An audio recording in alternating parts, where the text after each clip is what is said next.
Hello friends, હું છું તૃપ્તિ. Food સેવા ચેનલ પર આપ સૌનું દિલથી સ્વાગત છે. વજન ઘટાડવું છે અને તમારે આખી લાઈફ યંગ રહેવું છે તો અને ઘણા બધા રોગોથી મુક્ત રહેવું છે. તમારા પાચન તંત્રને 100 વર્ષ સુધી ઠીક રાખવું છે. તો અહીંયા તમને દેખાય છે એ ત્રણ વસ્તુ મેથી, અજમો અને કાળી જીરીનો હું કહું છું એવી રીતે પ્રયોગ કરો. તમારા શરીરનું વજન એકદમ ઝડપથી ઘટવા લાગશે.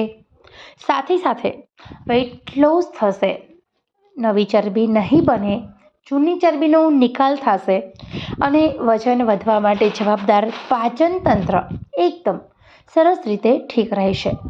100 વર્ષ સુધી તમારા શરીરની અંદર અપચનો, ગેસ, આફરો, એસિડિટી જેવા કોઈ પ્રોબ્લેમ્સ નહીં થાય.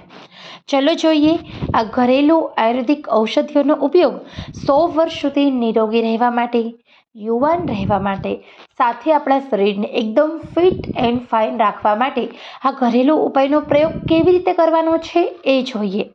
મિત્રો, મારી ચેનલ નવી છે, નાની છે, આપ સૌના સાથ સહકારથી જ હું આગળ વધી રહી છું. ખરેખર મિત્રો, આપ સૌના સાથ સહકારની મારી જરૂર છે. આપને આ માહિતી પસંદ આવે છે તો એક લાઈક દિલથી કરશો. તમારા સોશિયલ મીડિયામાં આ વિડીયોની લિંક અવશ્ય શેરિંગ કરશો, જેના કારણે સૌથી વધારે લોકો સુધી મારી આ માહિતી પહોંચી શકે. આપણા આયુર્વેદિક શાસ્ત્રમાં સૌથી મહત્ત્વનું છે ચરક સંહિતા. ચરક સંહિતાની અંદર કાળી જીરી, મેથી અને અજમાનો ઉપયોગ ઘણી બધી રીતે કરવામાં કહ્યું છે. જે લોકો નિયમિત રીતે કાળી જીરી, મેથી દાણા અને અજમાનો ઉપયોગ કરે છે એમનું શરીર નિરોગી રહે છે. આ ત્રણ વસ્તુ લાખ રૂપિયાની દવા સમાન છે, પરંતુ જો એનો યોગ્ય ઉપચાર કરવામાં આવે તો વધારે પ્રમાણમાં ખાવી પણ નુકસાનકારક છે અને ઓછા પ્રમાણમાં ખાવી પણ નુકસાનકારક છે. આપણા દાદી અને નાની વખતના સમયમાં વ્યક્તિને મૃત્યુ કુદરતી આવતું હતું, જ્યારે હવે 35-40 વર્ષની વયે ડાયાબિટીસ, કોલેસ્ટ્રોલ, થાઇરોઇડ અને નાની ઉંમરે કેન્સર જેવા રોગનો ભોગ બનીએ છીએ. શા માટે? તો કે આપણા દાદી અને નાની વખતના સમયમાં લોકો ઘરનું જમતા હતા.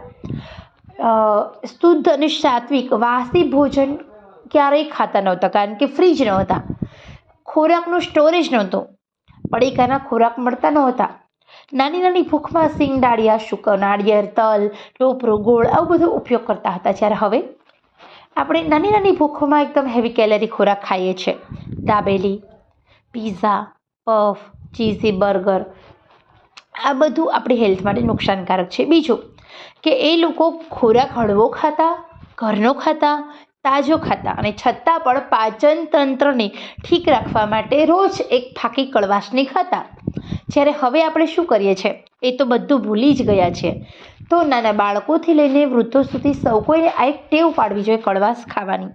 તો ચલો, આજે હું તમને એક સરસ મજાનો એક વેઇટ લોસ પાવડર નહીં, પરંતુ એકદમ હેલ્ધી પાવડર બનાવવાની રીત કહું છું, કે જે દરેક વ્યક્તિ ઘરમાં ખાય તો નુકસાન નથી, પરંતુ 100 વર્ષ સુધી યુવાન રહેશે, મોટાપાનો શિકાર નહીં બને, પાચન તંત્ર સ્ટ્રોંગ રહેશે, પેટની ગડબડ નહીં થાય. તમારા શરીરમાં પેટની ગડબડ થશે તો તમને બધા રોગ થશે. તો અહીંયા રીત જાણી લઈએ. 100 ગ્રામ કાળી જીરી, 100 ગ્રામ મેથી દાણા અને 100 ગ્રામ અજમો. ત્રણ વસ્તુઓને આવતી જતી શેકવાની, બળી ન જાય એવી રીતે. ઠંડી પડે એટલે મિક્સર જારમાં પાવડર બનાવી લેવાનો. શેકીને જ પાવડર બનાવવાનો, બળી જાય એવી રીતે નથી શેકવાની, યાદ રહે, અને પછી સ્ટોર કરવાની છે. અને આ તૈયાર થયેલા પાવડરને 1 ગ્લાસ પાણીમાં રાત્રે સૂતા પહેલાં ઉકાળીને એ પાણી તમારે પીવાનું છે, એ પણ સૂતા પહેલાં. આ નિયમ બનાવી લો. નાના મોટા ઘરમાં સૌ કોઈને અડધો ગ્લાસ સૂતા પહેલાં આ પાણી પીવડાવી દો.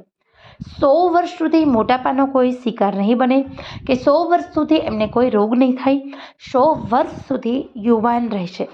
તો ખરેખર આ સરસ મજાની આયુર્વેદિક ટિપ્સ છે, જે મેં તમને સ્વીટ એન્ડ શોર્ટમાં જણાવી છે. પસંદ આવે તો તમે લાઈક કરો અને ફોલો કરશો.